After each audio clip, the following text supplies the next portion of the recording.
encore.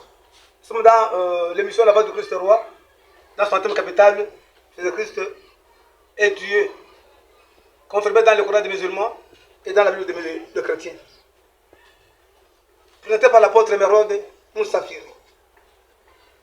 Nous venons répondre à notre grand homme, grand pasteur,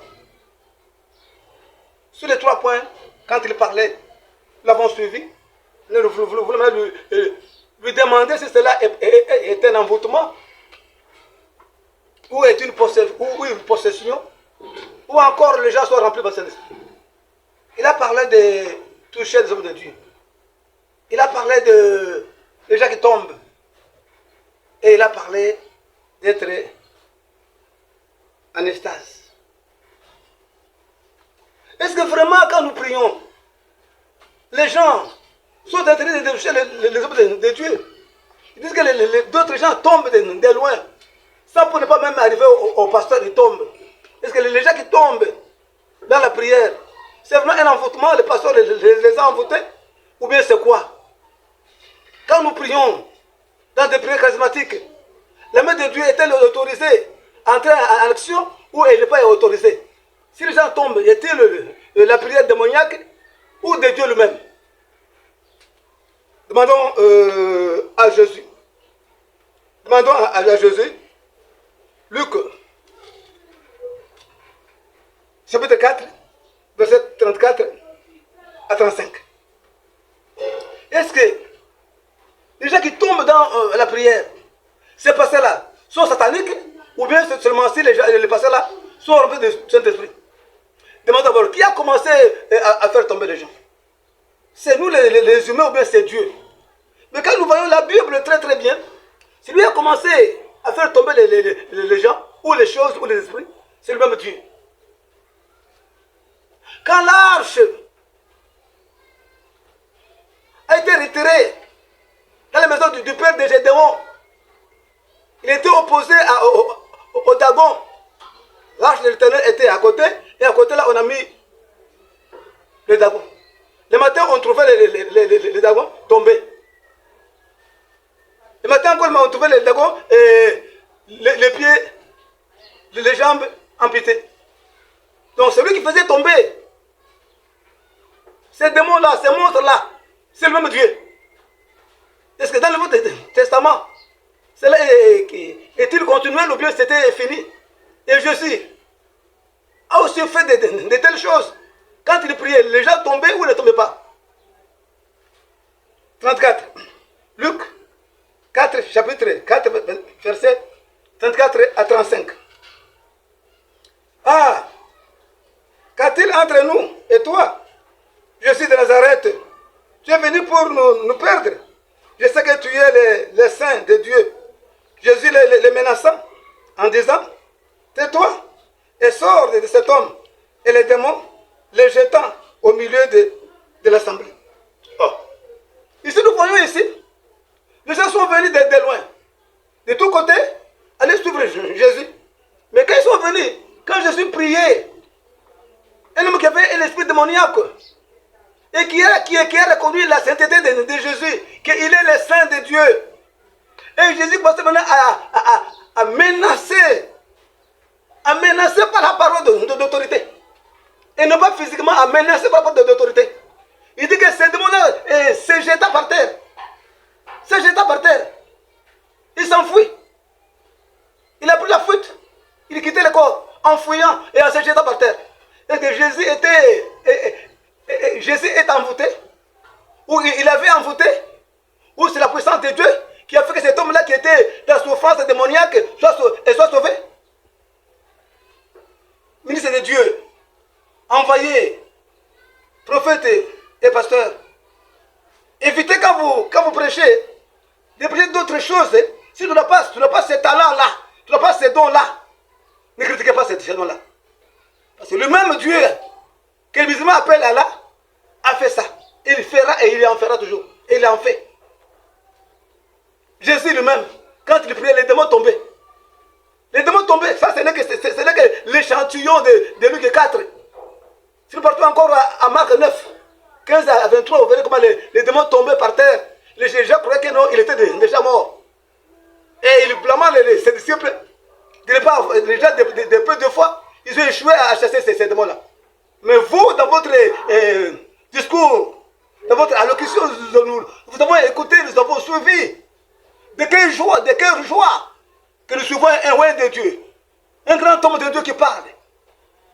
Mais on était scandalisés de vos paroles. Et c'est comme si vous empêchez les talents charismatiques à vivre son exercice.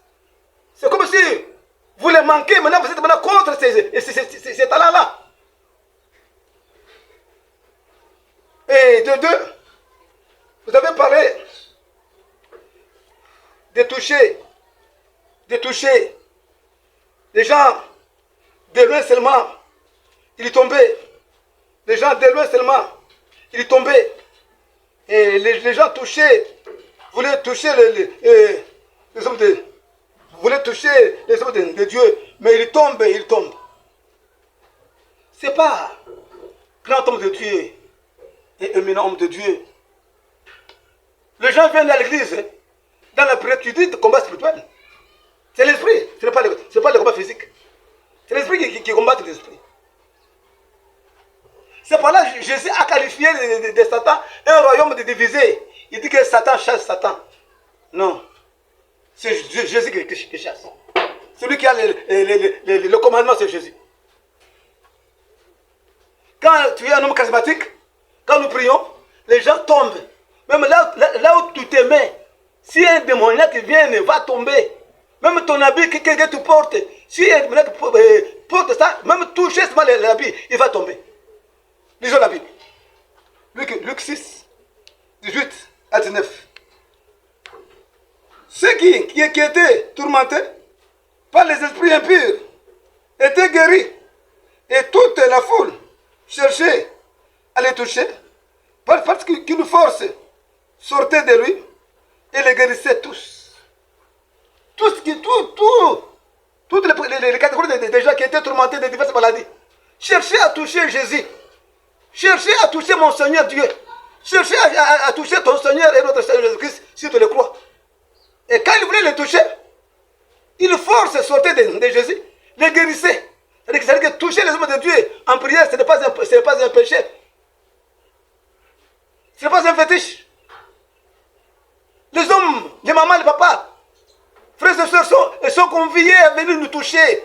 Si nous sommes loin de Dieu, il y a une force que Dieu a mis en nous. Et cette force guérit les gens. Ressuscite les malades. La force est là. Une force de guérison charismatique qu'il a donnée à ses ouins.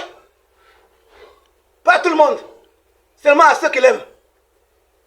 Donc toucher un homme de Dieu, ce n'est pas un problème.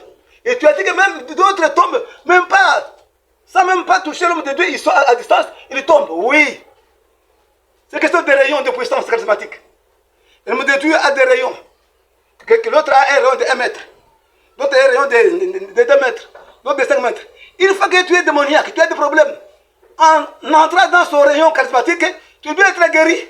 Tu dois être guéri en entrant dans son rayon charismatique. Quoi que la maladie, quoi que la tension, quoi que tout, l'homme doit être guéri. Si tu tombes à distance, sachez que cet homme-là a un rayon, que l'envoûté là a été entré. Et ce rayon-là, la fait ce qu'il doit faire. La fait ce qu'il doit faire, c'est la délivrance. C'est le chasser. Comme on vient de voir dans Luc, les démons, quand Jésus menaçait par la parole d'autorité, ces démons-là tombaient par terre. C'est pas comment tu es monté en haut et tu as oublié des choses inoubliables. Comment tantôt tu parles de Dieu, tantôt tu parles de Satan. Quand on parle de Dieu, c'est quand on parle la vérité. Et quand on parle de Satan, c'est quand on parle des mensonges. Pourquoi Satan? C'est quoi Satan? Satan, c'est toute pensée contraire. Et tout acte contraire à la volonté de Dieu. Quand vous quittez la Bible, tu es maintenant Satan. Quand tu prêches avec la haine, la jalousie, parce que ça sera contraire à la volonté de Dieu. Marc 9, 21 à 22. Car c'est une femme atteinte de sang pendant 12 ans. C'est les tuteler. Car elle disait en elle-même, si je puisse seulement toucher son vêtement, je serai guéri. La femme là qui était tourmentée par la perte de sa pendant tout ça, elle ne cherchait pas de l'eau, elle ne cherchait pas autre chose, seulement toucher son corps, toucher seulement ses vêtements, ses vêtements. Et 22. Et 22. Jésus se tourna et dit, en la voyant, Jésus se tourna et dit, en la voyant, prends courage, ma fille, ta foi t'a guéri. Cette femme fut guérie. Voici une femme atteinte d'une perte de sang depuis 12 ans. S'approcha par derrière et toucha le bord de son vêtement.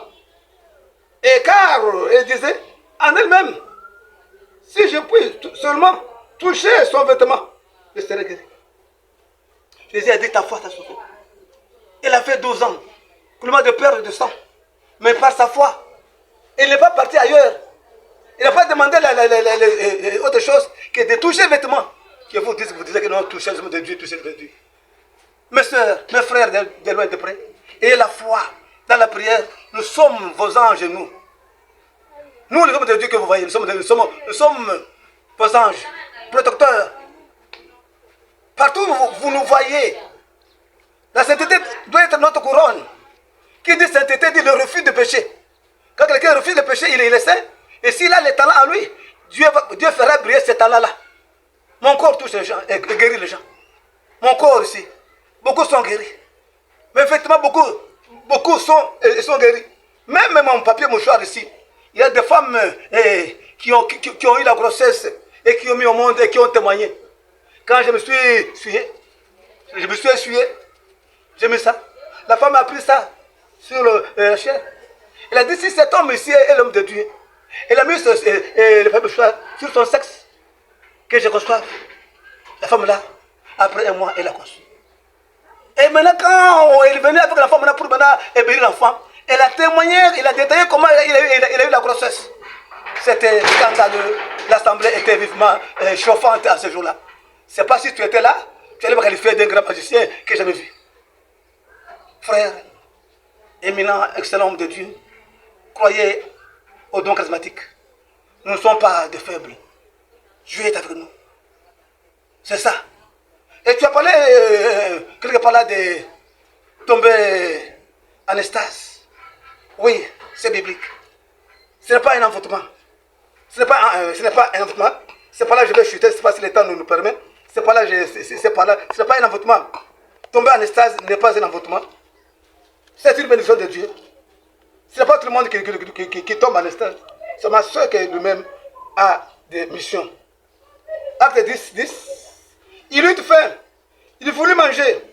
Pendant qu'on lui préparait à manger, il tomba en extase.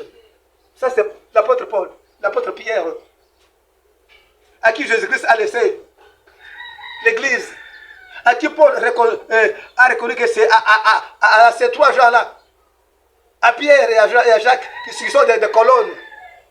Mais lui est tombé en extase pour que Dieu lui parle de la conversion de Corneille. L'extase, c'est biblique. N'est pas la jalousie. C'est biblique. Les gens qui tombent en extase, tous ceux ne sont pas envoûtés. Mais il peut tomber, comme tu l'as dit. La femme tombe en extase. Il est devant un faux pasteur ou devant un vrai pasteur. Et envoûté par les esprits mauvais des chiens. Moi, c'est maintenant à coucher avec la femme parce que la femme s'est déshabillée dans la délivrance. La femme est restée nue. Et le pasteur couche avec la femme.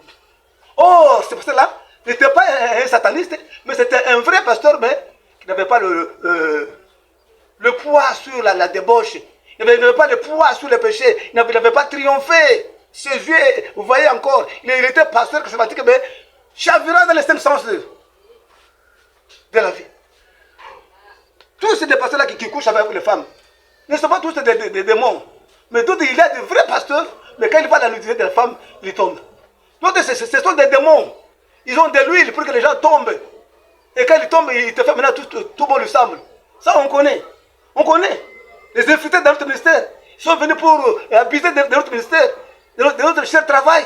Bon travail, il n'y a pas un bon travail que le travail de l'homme de Dieu. Il n'y a pas un autre travail excellent que d'exercer le ministère, la parole de Dieu. Il n'y a pas, il n'y en aura pas. C'est le ministère par excellence.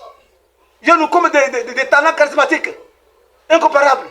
Et pour chuter, il dit qu'il nous donne les dons sans mesure. Un don sans mesure. Que Dieu vous bénisse. À la prochaine fois, plaisez votre mâchoire avant de parler. Amen.